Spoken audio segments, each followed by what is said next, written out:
As much as I love the traditional Treehouse of Horror narrative style, it's so nice to have a Simpsons episode that's set on Halloween that's just a normal episode. Halloween of Horror is the fourth episode of the 27th season of The Simpsons, directed by Mike B. Anderson, and it absolutely should have been called Ever Scream Terrors. That's actually the name of the Simpsons house when they set up this fabulous Halloween display. And I just love the name Ever Scream Terrors, and I loved this episode.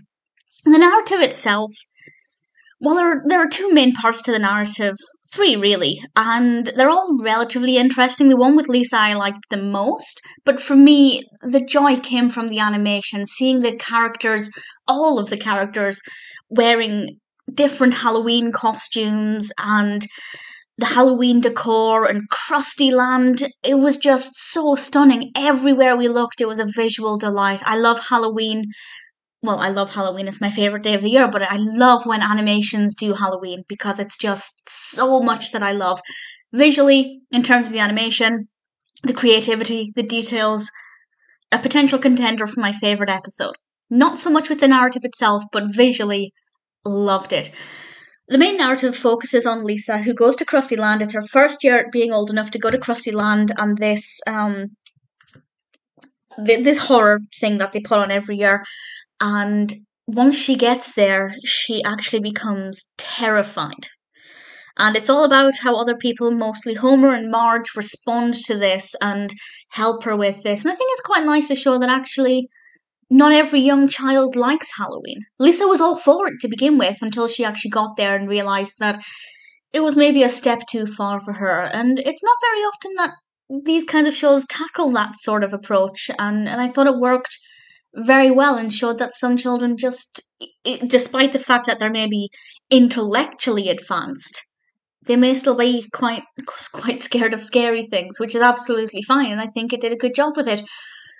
While Homer's looking after Lisa, Marge is taking Bart somewhere, in theory, for a better Halloween. Things don't exactly go according to plan, but I thought visually that was so engaging. Again, the narrative itself wasn't that interesting. Not that much happened, but I liked observing the animation. And we also have Apu had a pop-up Halloween shop, which I loved, and there's a story involving the three temporary workers there. And as with that, I didn't think it was that interesting.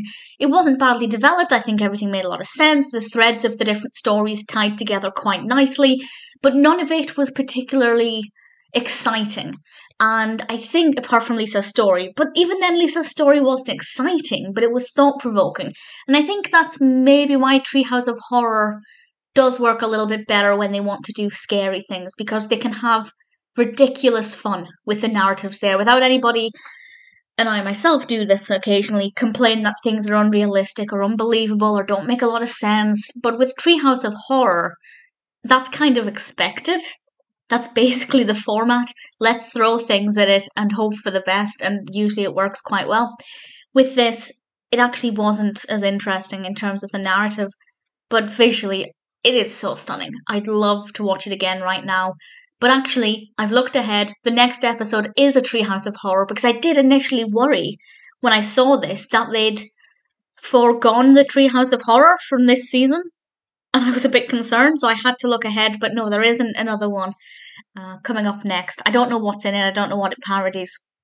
But I'm looking forward to watching two spooky-themed Simpsons episodes back to back.